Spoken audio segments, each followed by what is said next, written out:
Alors, sur cette deuxième session de la matinée, on va vous parler d'un projet qu'on a monté qu'on a débuté en fait il y a quelques semaines, dont on a eu l'occasion de vous exposer les objectifs dans les circulaires départementales. Là, l'objectif de cette session, elle est assez extraordinaire, puisque nous allons lancer officiellement ce projet dont vous allez mesurer la portée aujourd'hui. Et c'est pas un hasard en fait. Et Michel Taube, que je vais vous présenter, vous expliquera pourquoi. Alors Michel Taube est le fondateur d'Opinion Internationale. Alors certains et certaines d'entre vous l'ont peut-être vu aussi sur les plateaux télé, puisqu'il est chroniqueur en fait sur plusieurs médias, LCI, BFM, etc. Et c'est vrai que la charge que j'ai pu avoir tout à l'heure contre les chaînes d'infos en ligne n'était certainement pas dirigée contre certains experts, en tout cas, ou certains leaders d'opinion au niveau de ces médias-là. Donc je vais laisser la parole à Michel et je vais le laisser se présenter. Et puis, en fait, nous faire un petit peu la genèse du projet. Merci Daniel. Bonjour à tous. Tout d'abord, ça fait du bien de se retrouver dans une salle avec des personnes, alors on est peu nombreux, mais quand même, parce qu'il y a quand même encore un certain confinement, et j'espère qu'il ne va pas durer trop longtemps, même si les chiffres ne sont pas très bons actuellement. Merci de m'accueillir dans votre congrès. C'est effectivement notre première prise de parole pour annoncer et pour lancer la première étape de la fusée, le premier étage de la fusée, Ensemble Prévention Covid. Je voudrais quand même dire en quelques mots quel est, parce que finalement c'est lui qui m'a un petit peu amené à la FENI et à votre président Daniel Guilherme. Moi, ma connaissance des infirmiers, alors il y a la connaissance de l'usager avec une maman âgée, une épouse qui était une personne à risque et une fille qui a une longue maladie. Donc, j'ai connu beaucoup d'infirmiers dans ma vie, mais ma connaissance des infirmiers, elle est aussi venue dans les années 2000, parce qu'en 2005, il y avait 5 de vos consoeurs et un médecin qui étaient condamnés à mort en Libye. C'était dans les années 2000. Et à l'époque, j'étais le fondateur, ce que je suis toujours, et je dirigeais l'organisation Ensemble contre la peine de mort. Et à partir du 1er octobre 2005, je me suis mobilisé avec quelques amis pour faire connaître le sort de ces infirmières bulgares condamnées à mort en Libye, fort injustement. En fait, elles étaient malheureusement des otages d'un régime qui voulait récupérer beaucoup de dollars, régime de Kadhafi. Et en fait, pendant 2 ans, on a milité pour leur libération. Et j'ai rencontré très rapidement Abdel Yaza, que vous connaissez, qui a été un des principaux acteurs de cette mobilisation, donc de 2005 à 2007. Et c'est nous, avec Abdel et quelques autres, qui avons, le 4 mai 2007, présenté à Nicolas Sarkozy et 2 heures après à Ségolène Royal, qui étaient tous deux candidats à la présidence de la République en 2007, les familles des infirmières bulgares, qui d'ailleurs pour la première fois se rencontraient, depuis que leurs enfants étaient condamnés à mort depuis 1999. Et nous avons convaincu Nicolas Sarkozy, qui est devenu président de la République 3 jours plus tard, de faire de leur libération une priorité. Et donc à l'époque, j'ai rencontré beaucoup d'infirmières et d'infirmiers, et c'est de là que date aussi ma connaissance de votre milieu. Et donc récemment, quand j'ai eu l'idée de cette campagne Ensemble Prévention Covid, j'en ai parlé à Abdel Yaza, que je salue parce que je crois qu'il doit être en ligne, et qui m'a présenté à Daniel Guilherme, et on a ensemble décidé de démarrer cette campagne. Et Ensemble Prévention Covid, c'est vraiment une initiative conjointe de mon magazine Opinion Internationale, de la FNI, et aujourd'hui d'une quinzaine d'autres organisations partenaires, et je vais en parler. Alors effectivement, il est vrai, pour répondre un petit peu à ce qu'a dit Daniel sur les grands médias d'information continue, c'est sûr que sur les plateaux de télévision, on parle plus de l'hôpital que de la prévention. C'est sûr qu'en matière de Covid, on parle plus des morts et des chiffres de personnes hospitalisées que des actions qu'il faudrait mener pour pouvoir prévenir plus que d'avoir à guérir quand on peut guérir. Et c'est vrai que je dois aussi dire qu'au départ, il y a un traumatisme et une tragédie. C'est que moi, mon épouse, et je l'assume et je le dis, c'est parce que c'est la réalité, la vérité. Mon épouse, elle est décédée du Covid.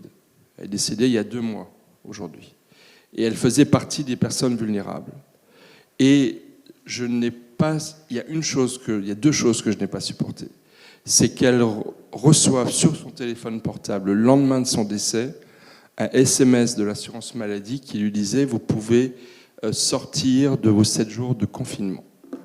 Premier élément. Et le deuxième élément, beaucoup plus grave, c'est que jamais, pendant les 8 ou 9 mois de l'épidémie, ni elle, qui était une personne vulnérable, ni ma maman, qui a 92 ans, n'ont eu d'appel ou de visite de professionnels de santé pour leur dire « Faites attention, surtout au moment du déconfinement, faites attention, ne prenez pas trop de risques, ne sortez pas trop, parce que vous, qui avez de la tension, qui avez de l'asthme, qui êtes très âgé, vous prenez vraiment des risques. » Ceux qui s'en sont chargés, c'est le ministre de la Santé, c'est le président de la République, c'est le Premier ministre.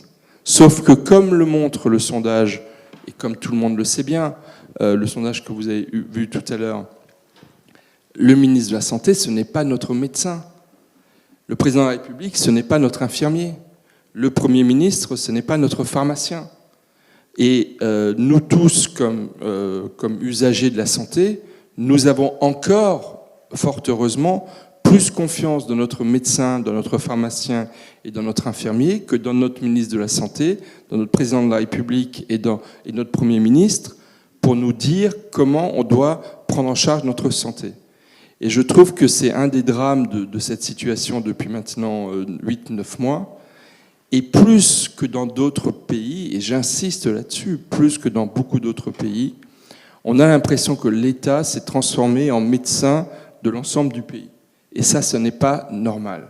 Il y a un excès d'omnipotence, d'omniprésence de l'État, de la hiérarchie sanitaire, en l'occurrence, qui s'est quasiment substitué en termes de discours aux professionnels de santé.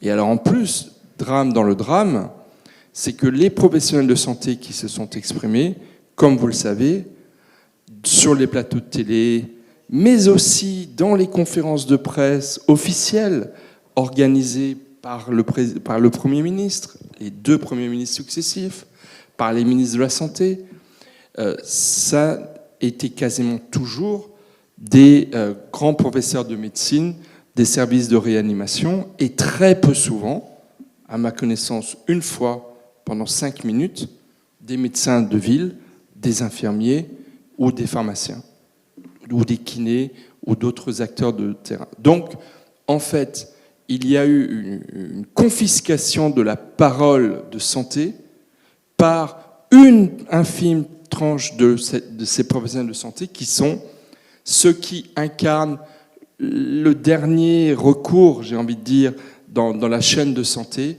qui sont les médecins réanimateurs. Et c'est vrai que moi, ça m'a profondément choqué.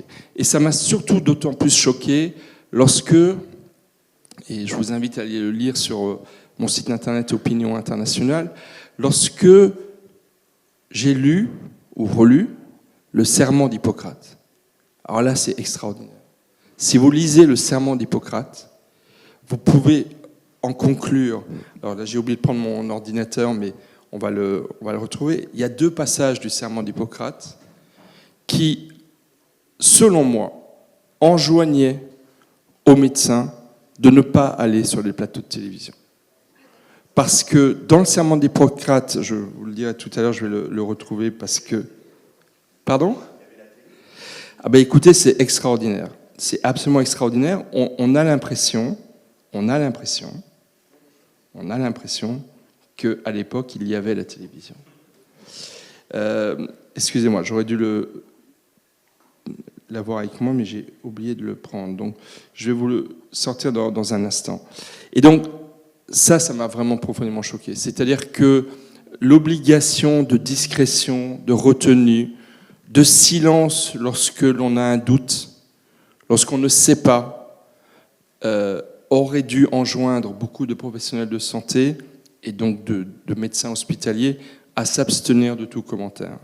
Et c'est vrai que du coup, cela aurait permis de donner plus de place à d'autres acteurs, d'autres professionnels de santé, qui auraient peut-être plus parlé, qui auraient peut-être moins parlé du Covid, mais plus de gestes barrières et de manières de se prévenir, que ce soit le Covid ou tous les autres maux que l'on peut avoir. Et ça a été tout un enchaînement d'excès de paroles et d'arguments et de convictions qui en fait n'en étaient pas, puisqu'on était dans l'ignorance. Donc au départ, il y a une colère certaine dont on s'est dit avec quelques-uns, cette colère, il faut la... Non, c'est bon, je crois que j'ai trouvé. Je vais vous dire ça dans 2 secondes. Toutes mes excuses. Voilà. C'était un article du 24 septembre dernier qui s'appelait « Et si l'Ordre national des médecins sommait ses ouailles en mal de célébrité de se retirer des plateaux de télévision ?» Et je vous donne les 2 passages du serment d'Hippocrate. « Je n'exploiterai pas le pouvoir hérité des circonstances pour forcer les consciences. » Et un petit peu plus loin, « Je n'entreprendrai rien qui dépasse mes compétences. » Et ça, je trouve que c'est vraiment très très fort. Et je ne dis pas que les médecins devaient se taire, mais je dis qu'ils auraient dû beaucoup réfléchir avant de s'exprimer. Et surtout, et là j'en viens à la campagne Ensemble Prévention Covid, s'engager à parler de ce qu'ils savent. Et qu'est-ce qu'ils savent ? Ils savent donner des conseils de prudence à leurs patients. Ils savent dire à leurs patients, faites attention, ne prenez pas de risques, protégez-vous, lavez-vous les mains. Oui, mais comment est-ce qu'on se lave les mains ? N'appuyez pas sur les boutons d'ascenseur là où des dizaines de personnes l'ont fait avant et après vous. Mettez votre coude. Et toute une série de gestes barrières sur lesquels on aurait dû beaucoup plus communiquer que de parler du nombre d'hospitalisations, du nombre de décès, etc., etc. Donc au départ, il y a une colère, une grande colère, et une question, c'est comment transformer ces colères en solutions. Et c'est vrai que la solution du confinement, qui a été beaucoup utilisée par les pouvoirs publics, qui produit de très nombreux dégâts, mais qui parfois est nécessaire, ne suffit pas à gérer la crise. Et ce que l'on s'est dit avec Daniel et avec les partenaires qui sont aujourd'hui réunis, c'est qu'effectivement, pour lutter contre la Covid, pour lutter contre les pandémies, il faut déployer une grande politique de santé publique reposant sur la prévention et toutes ses dimensions. La prévention, ça ne doit pas être la 5e roue du carrosse. La prévention, c'est la première roue, c'est la roue principale. Ça devrait même être le moteur, comme c'est le cas dans certains pays, d'une politique de santé publique efficace contre les pandémies. Dans son dernier discours à la Nation, le président de la République, il y a 15 jours, n'a même pas prononcé le mot prévention. Moi, je m'y attendais. Je me disais, il va parler de prévention parce que c'est un petit peu dans l'air du temps. Eh bien non, ça n'a pas été prononcé. Et donc, aujourd'hui, nous lançons une campagne avec une première étape qui commence ces jours-ci, qui est de publier une pétition adressée au président de la République pour l'appeler à mettre en place au plus vite une grande politique de prévention, une grande politique de santé publique reposant sur la prévention pour lutter contre la Covid. Et la prévention, cela veut dire plein de choses, mais cela veut dire notamment de mettre les professionnels de santé de proximité, les infirmiers, les pharmaciens, les médecins, au centre de cette politique de santé publique. C'est eux qui devraient être mis le plus en avant, qui devraient être le plus interrogés sur les plateaux. Parce que c'est vous qui êtes au plus près des patients qui risquent de contracter le Covid et pour certains qui en ont été contaminés. Et puis pour d'autres, qui en ont été guéris, mais qui ont besoin de suivi post-maladie. Et je ne parle même pas des familles dont un de leurs proches est décédé et qui, elles aussi, sont malades et sont profondément affectées, notamment moralement et psychologiquement. C'est les infirmiers, les pharmaciens, les médecins de famille, les médecins de ville, les médecins de campagne et les autres professionnels de santé autour d'eux qui devraient être au centre de cette politique de santé publique et non pas les hospitaliers. Alors, en lien avec les hospitaliers, il ne s'agit pas d'aller contre l'hôpital, bien entendu, mais il s'agit, comme on le dit dans la présentation de la campagne, d'aller plus à la racine du problème. Et pour aller à la racine du problème, il faut agir beaucoup plus en amont de l'hôpital et beaucoup plus en aval de l'hôpital. Et cela, ça n'a pas été fait suffisamment. Donc, la prévention, c'est d'abord de mettre les professionnels de santé au centre, comme Daniel le dit souvent, au centre du village. Il faut les mettre au centre de la cité. Alors, la prévention, c'est aussi un autre langage sur les gestes barrières. On a trop martelé de façon presque automatique, lavez-vous les mains, portez le masque, quand on a commencé à y consentir, parce que sur le masque, on ne va pas revenir, mais on a eu beaucoup de retard, et respecter les gestes barrières. Il y a plein de manières de mal respecter les gestes barrières, et il y a plein de bonnes manières de les respecter.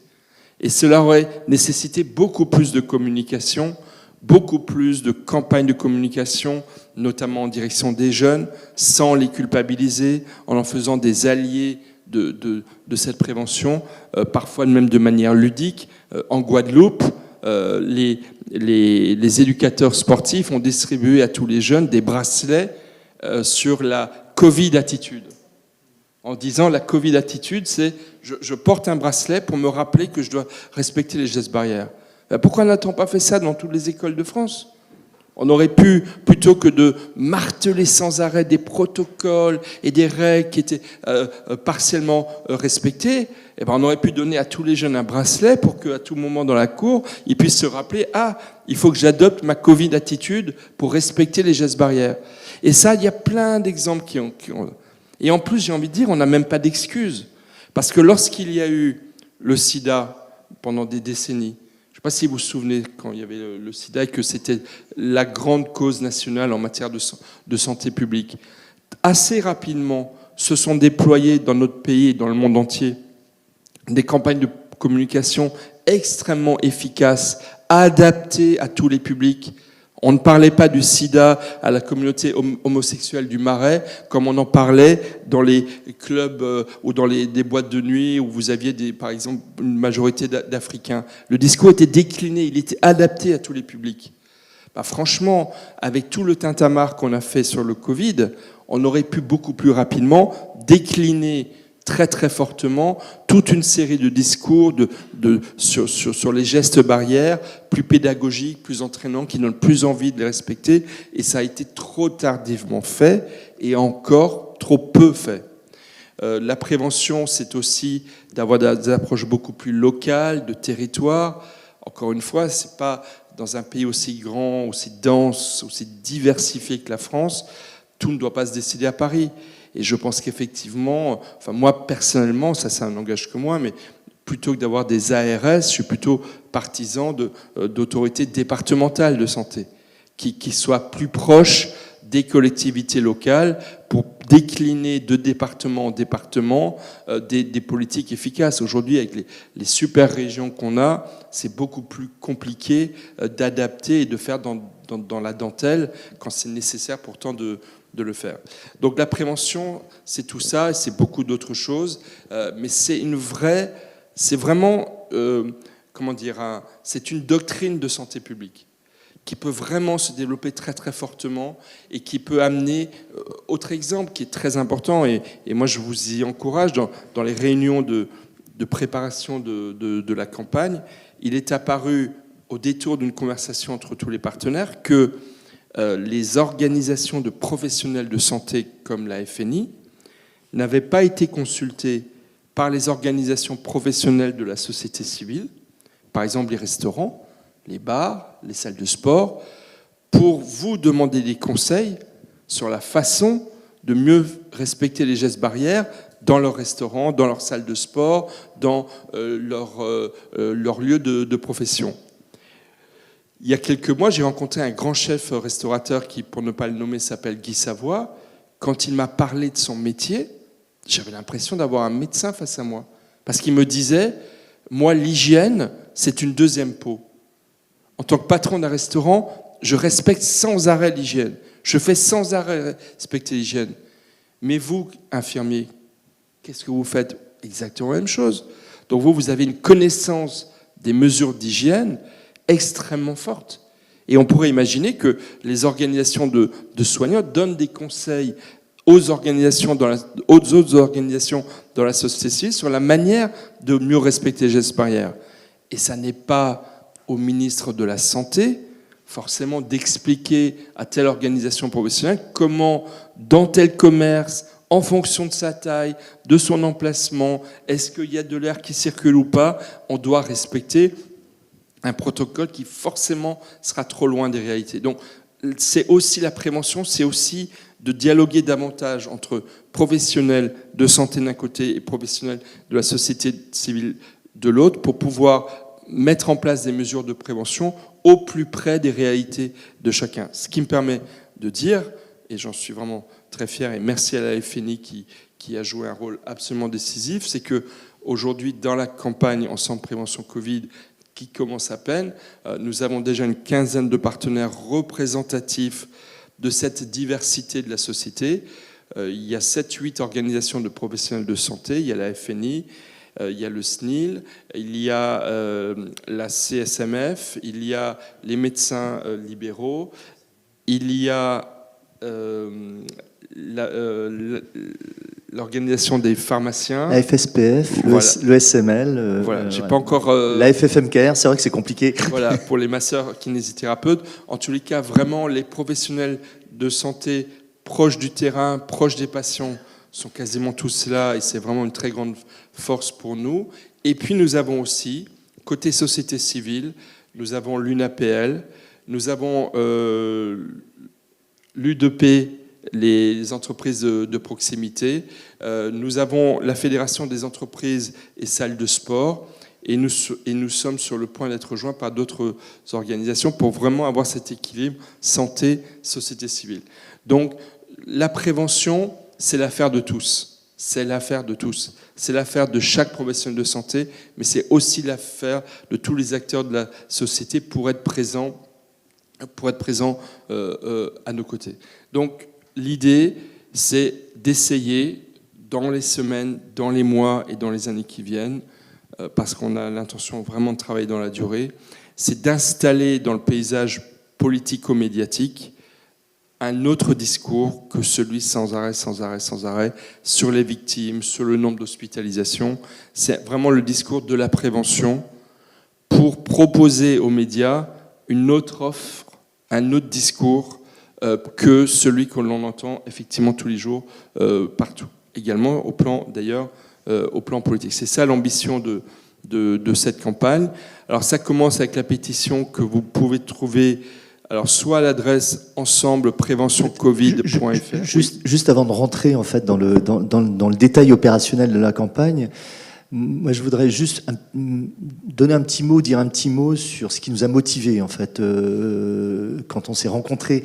En tout cas, ce qui m'a motivé et ce qui m'a fait adhérer très très vite au projet, c'est la nouvelle approche. C'est-à-dire que cette approche décloisonnée, société civile, communauté soignante. Et c'est vrai qu'on a tendance à considérer, et on le voit en fait, y compris sur les plateaux de télé, que la santé publique, c'est l'affaire de la communauté soignante. Non, la santé publique, c'est l'affaire de la société. Et c'est d'inscrire effectivement, et je pense qu'avec ce type de mouvement, on arrivera à progresser, c'est d'inscrire cette démarche de santé publique sur une approche décloisonnée pour faire comprendre à tout le monde que la santé publique est l'affaire de tous. Et c'est vrai que cette approche-là, on ne l'avait absolument pas et on ne l'a pas toujours aujourd'hui. Donc on va initier ce mouvement-là avec un objectif aussi, c'est de remettre l'église au milieu du village, c'est-à-dire effectivement de donner des responsabilités. Et là, ça fait écho certainement parmi les cadres à un postulat de base qu'on martèle depuis des mois. C'est une responsabilité à un triptyque socle en proximité au niveau des patients, c'est-à-dire ce triptyque socle composé en fait des médecins généralistes, pharmaciens et bien sûr infirmiers. Donc on avait ce double objectif et ce double objectif a aussi pour but de, quelque part, faire en sorte de contrecarrer le discours ambiant qui est de dire en fait que l'hôpital ou les services de réanimation ont sauvé la France. Les services de réanimation ont été débordés, ont fait un travail phénoménal, mais quand on s'attache à décrire ce qu'est un service de réanimation, leur activité, etc., on s'attache à décrire la fin de la chaîne, ce qui ne doit pas arriver. Et nous, ce qu'on propose dans notre approche, c'est de placer en fait le discours bien en amont, dans un discours de prévention qui évitera justement cette embolisation des services de réanimation à terme. Parce que si la prévention et la démarche de santé publique s'inscrit dans le paysage, ça va soulager aussi les files actives au niveau des services de réanimation. En fait, on a mis au centre du jeu et on a mis en avant ce qui doit être les deux ultimes recours. D'un côté l'hôpital et de l'autre le confinement. L'hôpital pour les malades et le confinement pour toute la population. Alors qu'en fait, on aurait dû mettre le paquet dès le départ sur la prévention pour éviter d'avoir trop de confinement à décider, et côté santé, sur tous les acteurs qui sont en amont, et j'insiste aussi en aval de l'hôpital. Et là, c'est la réalité, une des raisons fondamentales pour lesquelles en France, on n'est quand même pas parmi les meilleurs au monde en termes de résultats sur la Covid. Et c'est vrai que notamment en Asie du Sud-Est, je parle de la Corée du Sud, je parle du Japon, je parle de Taïwan, mais aussi en Allemagne, même si en Allemagne aussi ils sont contraints maintenant à des mesures de confinement, notamment en Bavière.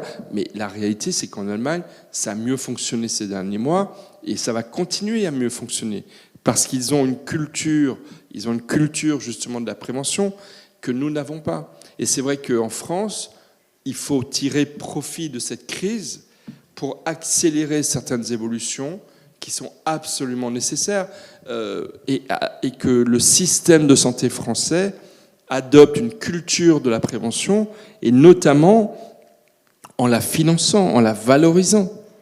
Parce qu'on sait très bien que 100 € mis sur la prévention, c'est probablement quelques milliers d'euros d'économisés plus tard. Donc ça mérite de mettre le paquet. Moi, je trouve personnellement que dans le plan de relance à 100 milliards d'euros, on aurait pu décider de mettre 1 milliard d'euros sur une politique de la prévention hyper efficace. Moi, je redis, je trouve qu'il aurait été normal que des professionnels de santé, des infirmiers, des médecins, pourquoi pas le pharmacien en bas de chez moi, pourquoi pas un autre professionnel de santé, ça c'est à vous de le décider en concertation avec l'assurance maladie et l'État, mais qu'un professionnel de santé soit payé et bien payé, très bien payé, pour appeler ou visiter des personnes à risque, pour leur dire faites attention, vous prenez des risques.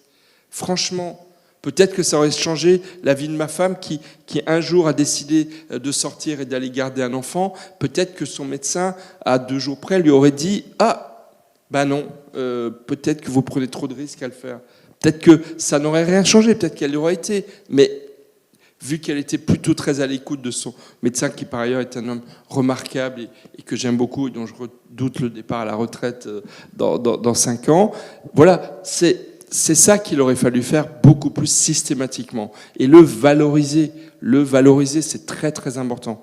Et je pense que là, il y a vraiment un manque très profond dans le système de santé français et que cette terrible crise de la Covid doit être une opportunité d'accélérer cette conversion des pratiques et de l'état d'esprit général du système de santé français pour aller plus sur la prévention. Avant de rentrer dans l'opérationnel, est-ce qu'il y a des questions ?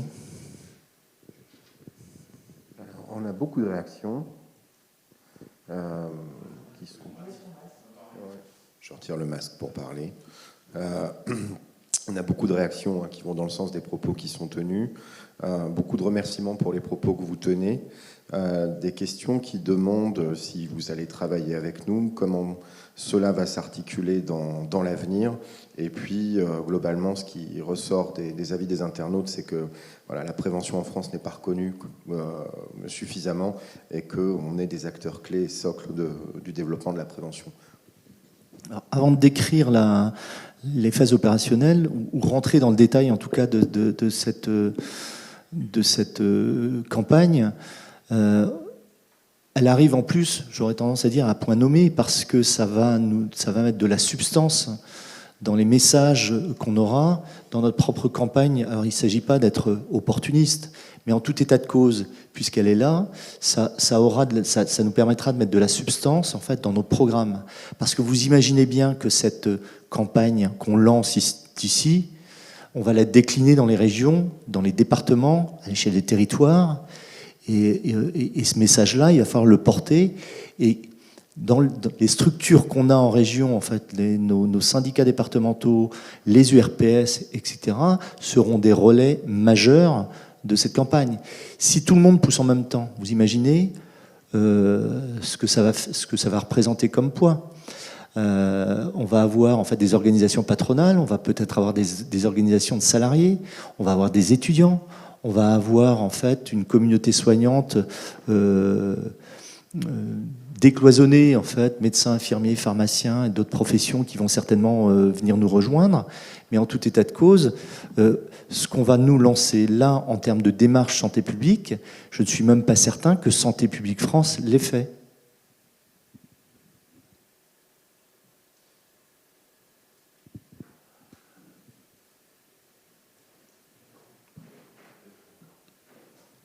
Oui.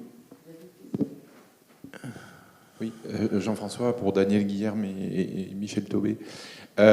Concernant la prévention, on ne part pas de rien. Moi, j'ai une question à vous poser. Rappelez-vous tous les foulards blancs. C'était très médiatique. Jacques Chancel, à l'époque, avait fait le tour de France pour faire la prévention, pour être bienveillant vis-à-vis de l'automobiliste, parce qu'il y avait des enjeux de santé publique, avec énormément d'accidents il y a quelques années.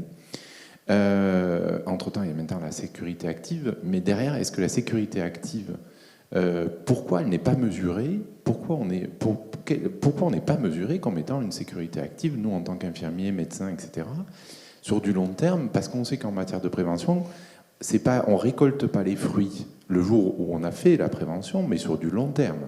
En particulier en intrafamilial. On sait que l'information en santé, elle fait partie des discussions lors des repas de Noël. C'est quoi ce changement de paradigme aujourd'hui? C'est parce qu'on est dirigé par des gens qui font que du tableau Excel et qui sont du coup pas des bons prévisionnistes? Comment vous analysez ça? Parce que vous avez cité très sciemment la grande campagne contre le sida, et qui est toujours en cours, parce que la prévention ne doit pas relâcher, et je suppose qu'elle se relâche déjà trop. Voilà, comment vous le percevez? Parce que je suis un peu dans une perte de cacophonie. On n'a jamais autant parlé de prévention, mais on n'en a, in fine, jamais fait.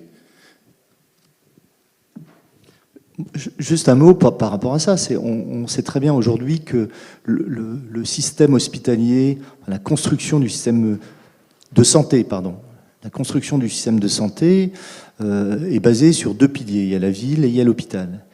Or, aujourd'hui, la plupart en fait, des dirigeants des services centraux, des décideurs, sont issus de l'hôpital.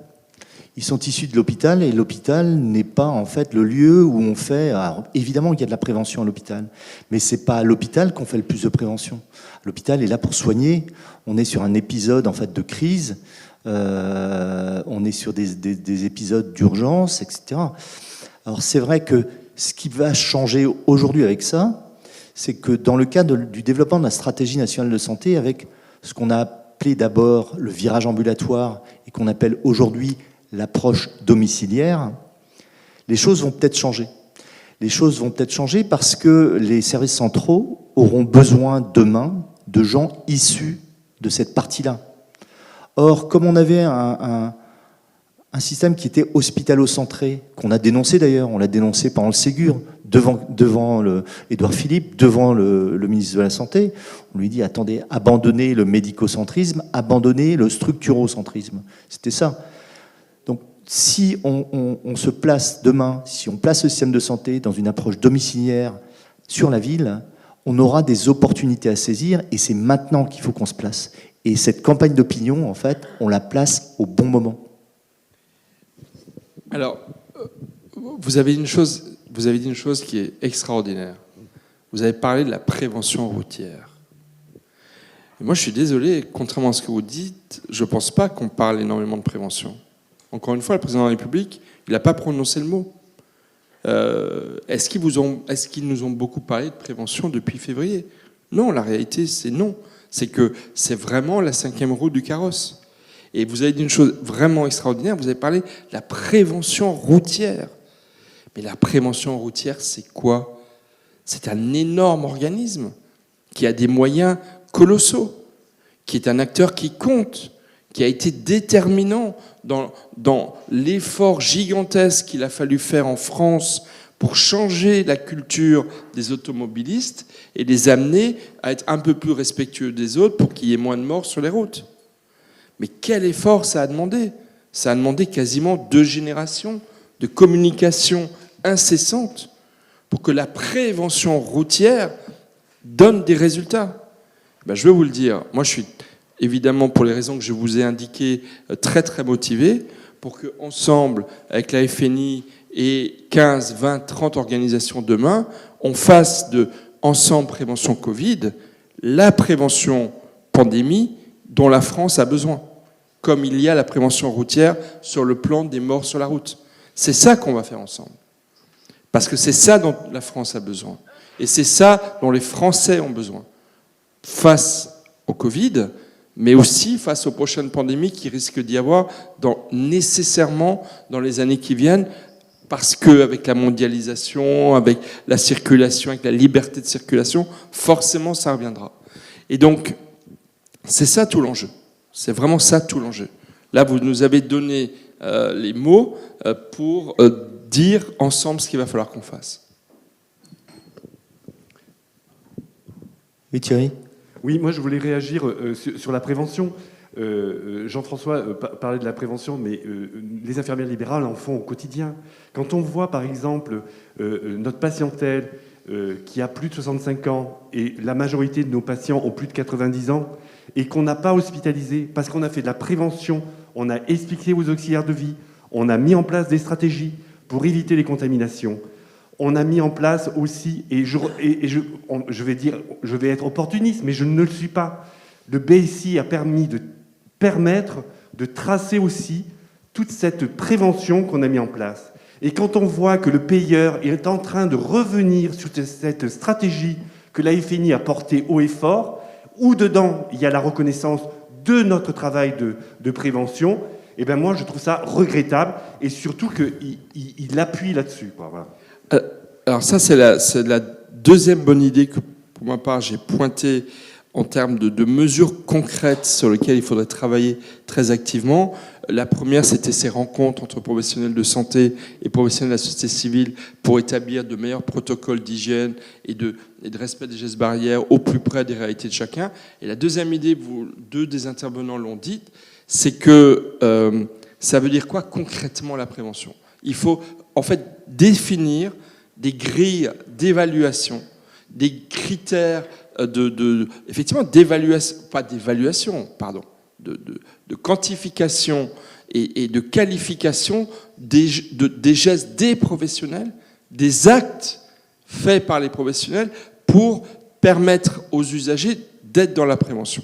Et ça, il y a un gros travail de grille, puisqu'ils aiment bien les grilles dans nos technostructures sanitaires, ben on va aller leur faire ces grilles. On va leur dire, voilà, c'est ça la prévention que nous, infirmiers libéraux, pratiquons tous les jours. On l'apprend dans notre formation, le problème, c'est qu'elle n'est pas reconnue. Mais pour qu'elle soit reconnue, il faut la normaliser. Donc il faut la noter. Il faut prendre une feuille de papier et noter. Voilà, c'est ça les gestes que nous transmettons et qu'on fasse ensuite avec des lobbyistes, des technocrates au sens noble du terme, tout le chemin qu'il faut pour que le politique le prenne en charge, le rémunère, le valorise et que du coup ça soit rémunérateur pour vous parce qu'on a tous besoin d'argent pour vivre et développer nos affaires respectives. Je vais juste faire un parallèle en fait, ou plutôt une jonction avec les négociations conventionnelles en fait, des infirmières. On a une séance de négociation à 17h30 aujourd'hui, c'est pour faire le lien. Aujourd'hui, on va négocier cet avenant 8 sur la traduction en télésoins d'actes contenus dans la nomenclature. La première revendication de la FNI, quand on a ouvert ces négociations, ça a été de dire on doit avoir un acte de suivi des patients en termes de prévention et d'éducation thérapeutique. Parce qu'on est, nous, les professionnels, les mieux placés pour le faire. Donc il faut absolument ouvrir des actes ou créer des actes sur les modalités en fait, de prévention et les modalités d'éducation thérapeutique. Le problème aujourd'hui, c'est que la lettre de cadrage, pour des raisons budgétaires, la lettre de cadrage qui a été adressée par Olivier Véran à Thomas Fatome, directeur général de la CNAM, est extrêmement périmétrée. Et en fait, c'est une traduction de ce qui est traduisible aujourd'hui, inscrit dans notre nomenclature. Comme on ne l'a pas dans notre nomenclature, on va avoir des difficultés à l'avoir en télésoins. Mais je peux vous assurer que le projet qu'on a aujourd'hui va impacter directement les discussions qu'on va avoir avec l'assurance maladie là-dessus. Moi, j'aimerais donner un autre exemple qui est effarant, qui m'a été suggéré par un grand épidémiologiste, Xavier de Paris, que je voudrais saluer.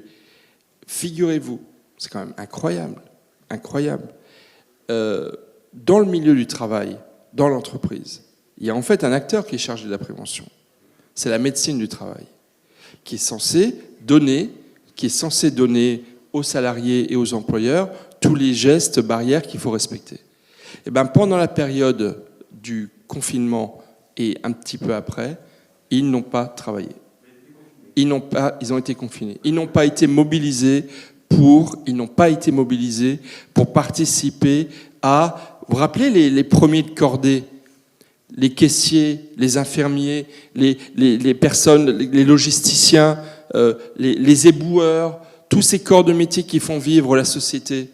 Est-ce que la médecine du travail n'en faisait pas partie pour participer à aider ceux qui doivent travailler, parce que sinon la société s'effondre littéralement, pour justement être protégés? Et donc même ceux dont c'est le métier de faire de la prévention ont été aux abonnés absents. Enfin, c'est quand même grave. C'est quand même extrêmement grave. Et donc, si vous voulez, je trouve qu'il y a dans notre société des dysfonctionnements sérieux et que non seulement la prévention, je le maintiens, c'est la 5e roue du carrosse, mais ça a certainement été un des gros trous dans la raquette.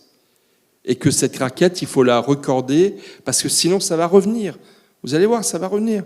Moi, je suis pour le vaccin et j'irai me faire vacciner, j'irai faire vacciner ma fille et ma mère. Mais encore une fois, ne croyons pas que le vaccin ni les tests nous dispenseront de respecter les gestes barrières et d'être dans la prévention. Il faut faire de la prévention une deuxième peau. C'est vraiment une idée très très importante. Si on veut vivre normalement, il faut faire de la prévention, il faut en faire beaucoup plus, et il faut avoir les moyens de le faire. Gilles, une question ? Alors, c'est surtout des remontées. Ça rejoint complètement ce qui a été dit. Les infirmières ont l'impression, et à juste titre, de faire de la prévention au quotidien et de ne pas avoir d'espace, de légitimité pour le faire, faute de reconnaissance. Donc ce qui remonte, c'est vraiment, oui, par quel biais, comment et quels outils on va avoir pour le faire. Et moi, j'ai une question à titre perso. Vous parliez tout à l'heure des outils d'évaluation et des grilles à mettre en place. Est-ce que vous pensez que du côté des anglo-saxons, qui ont quand même une culture beaucoup plus avancée que la nôtre en la matière. On peut aller chercher des outils type, je pense particulièrement à la matrice de Haddon, qui est énormément utilisée aux États-Unis par exemple, et qui offre un outil d'évaluation, de suivi, qui permet de s'articuler autour de la prévention primaire, secondaire et tertiaire. Oui, bien sûr, on a dès à présent une visée internationale de la campagne, et notamment de comparer ce qui se fait dans les différents pays du monde pour pouvoir faire remonter des bonnes pratiques. Un des volets de cette campagne, ce sera d'être un observatoire des bonnes pratiques partout dans le monde en matière de prévention, pour pouvoir justement s'inspirer de ce qui marche ailleurs, pour pouvoir l'injecter plus dans notre pays. Donc oui, la dimension internationale est importante. Après, moi, il y a autre chose que je voulais dire à l'attention de tous ceux qui participent à ce débat, c'est que nous, moi je ne suis pas soignant, moi je suis un éditorialiste, j'anime un site internet Opinion Internationale. Nous sommes demandeurs. C'est quoi la prévention? Pour répondre à la question, c'est quoi la prévention? J'ai envie de dire, aidez-nous à y répondre. C'est encore une fois, la campagne, c'est la vôtre. Et ce n'est pas que votre signature de pétition dont on a besoin, c'est d'avoir du contenu, de la matière. C'est d'illustrer concrètement ce que ça veut dire que la prévention. Donc par exemple, lorsque, monsieur, vous dites que tous les jours, vous évitez à des personnes d'être hospitalisées parce que vous leur transmettez les bons gestes barrières, il faut qu'on le montre concrètement. Il faut qu'on aille le filmer. Il faut qu'on montre les échanges entre vous et vos patients. Il faut incarner tout ça. C'est très important d'incarner la prévention et que des professionnels de santé l'incarnent. Parce que sans incarnation, le message il ne passera pas. Sur les plateaux de télévision, ce n'est pas des tableaux, des chiffres et des graphiques qui apparaissent, ce sont des femmes et des hommes.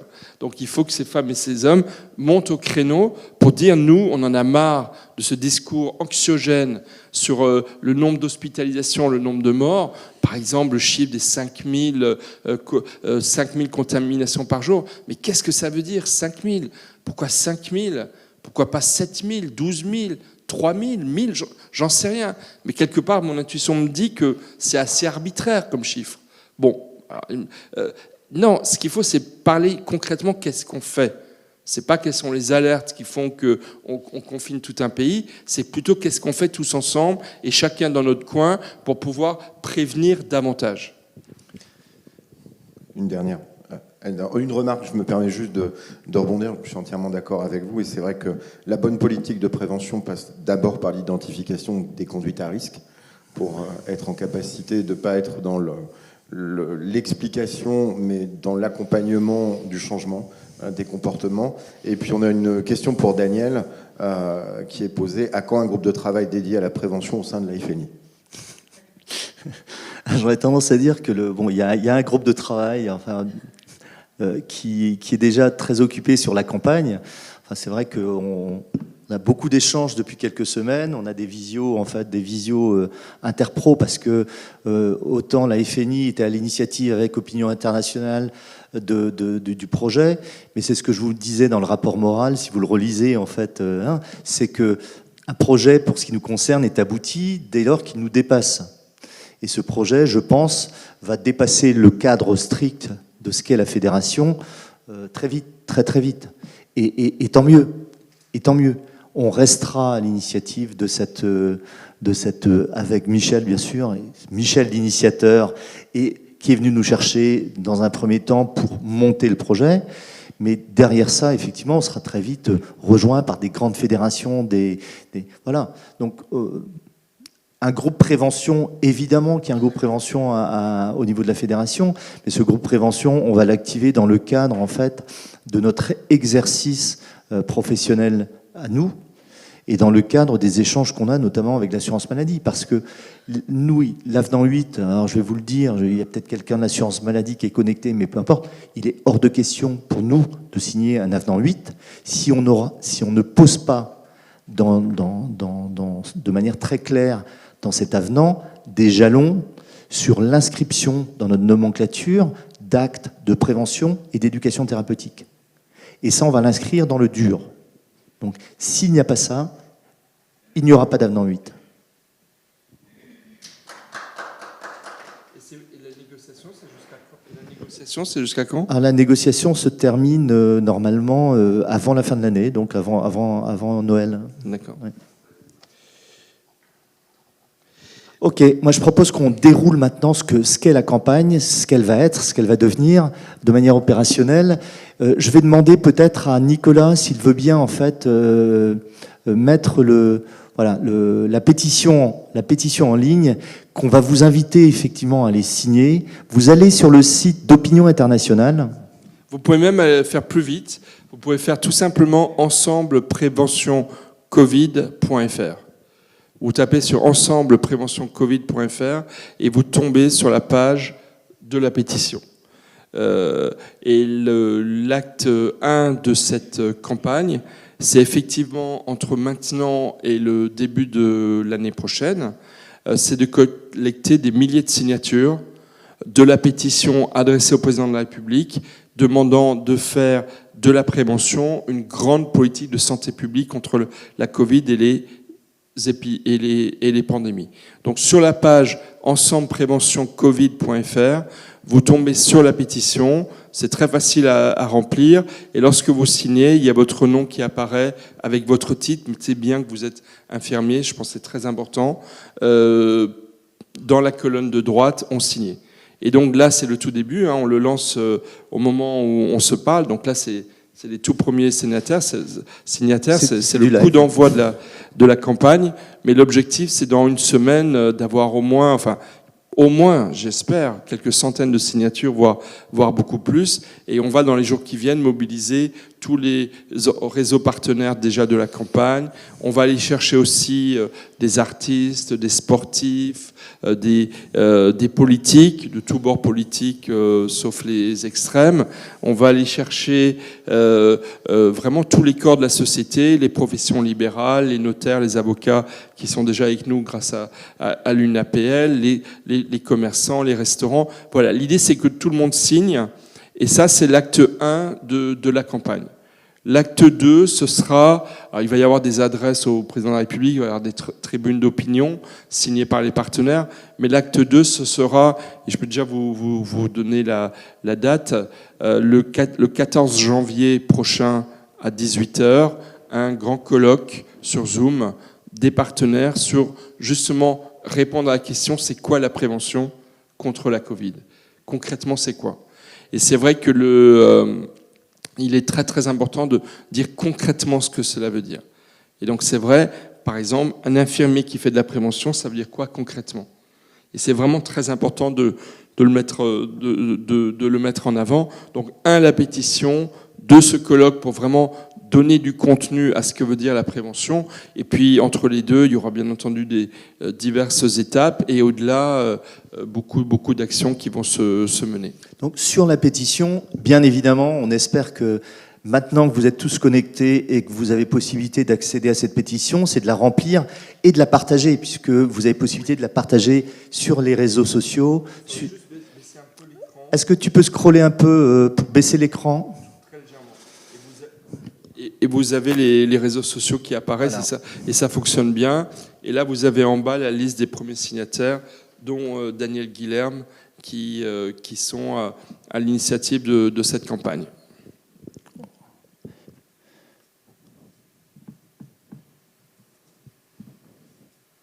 Ok. Est-ce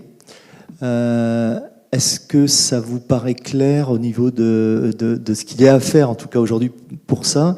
Alors, moi, j'insiste sur le fait que cette campagne n'est pas simplement une campagne, en fait, le lancement d'une pétition en one shot et une lettre au président de la République début janvier, mais c'est vraiment l'inscription dans le temps d'une démarche de santé publique dans lequel on aura une partie prenante, on sera partie prenante, et avec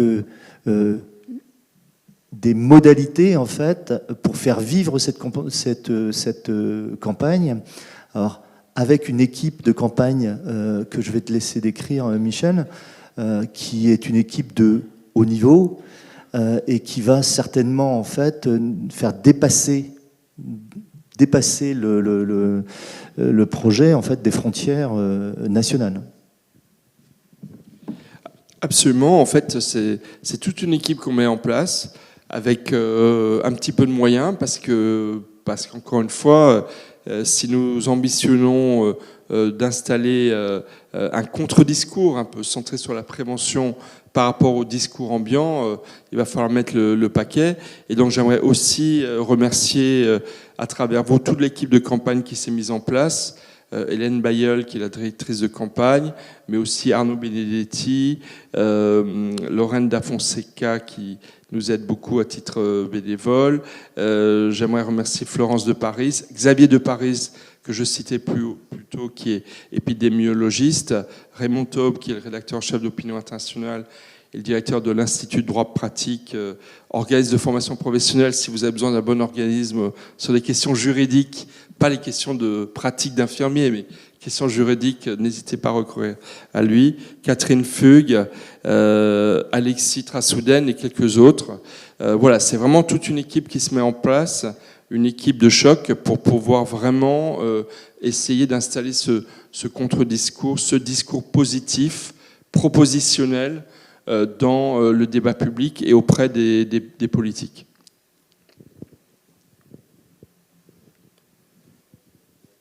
Y a-t-il d'autres questions ? Tout le monde remplit sa pétition. C'est bien. Écoutez, ce que j'espère, parce que là on va pouvoir le mesurer très vite, j'espère ce soir qu'on aura déjà quelques centaines de signatures diffusées, repartagées et repartagées. Le poids en fait qu'on mettra au niveau de la campagne va être déterminant en fait pour son inscription dans le temps. On sait aujourd'hui en fait que des modalités de concertation sont en train de bouger, et je pense notamment à l'émergence du CESE, du Conseil économique, social et environnemental, qui pourrait vraisemblablement être saisi si une masse critique de citoyens signe une pétition. Donc, plus on sera nombreux, plus faites signer vos familles, faites signer vos amis, faites signer tout le monde. Il faut qu'on ait des centaines de milliers, et voire des millions de signatures. Et je voudrais aussi une idée que vient me donner Daniel. D'abord, moi, je voudrais très sincèrement devant vous remercier Daniel Guilherme, parce que quand je l'ai rencontré, il a tout de suite compris notre démarche de décloisonnement. Et je sais combien c'est parfois très cloisonné dans le monde de la santé, comme ça ne l'est malheureusement beaucoup dans la société française. Et tout de suite, il a une démarche, il faut ouvrir les portes et se mettre tous ensemble pour promouvoir la prévention. Donc vraiment, merci. Et l'idée aussi que je voulais vous dire, ce sera prêt en début de semaine prochaine. On va préparer une affiche au format A4 que vous pourrez tous, infirmiers, imprimer avant de partir au travail le matin. Et au milieu de l'affiche, il y aura un QR code. Donc tous les patients que vous visitez dans une journée, si vous pouvez prendre une seconde pour leur dire, écoutez, si vous voulez signer la pétition, vous prenez votre smartphone, vous le mettez sur le QR code qui est sur l'affiche, et hop, vous êtes sur la page de la pétition. Parce qu'encore une fois, c'est une pétition citoyenne, ce n'est pas une pétition de professionnels, c'est une pétition qui met les professionnels au centre du village, mais le village, c'est les citoyens. C'est vous et les citoyens. Et donc, avec ce QR code et cette affichette, vous allez pouvoir toucher des centaines, des millions de personnes en très peu de temps. Merci beaucoup pour votre participation.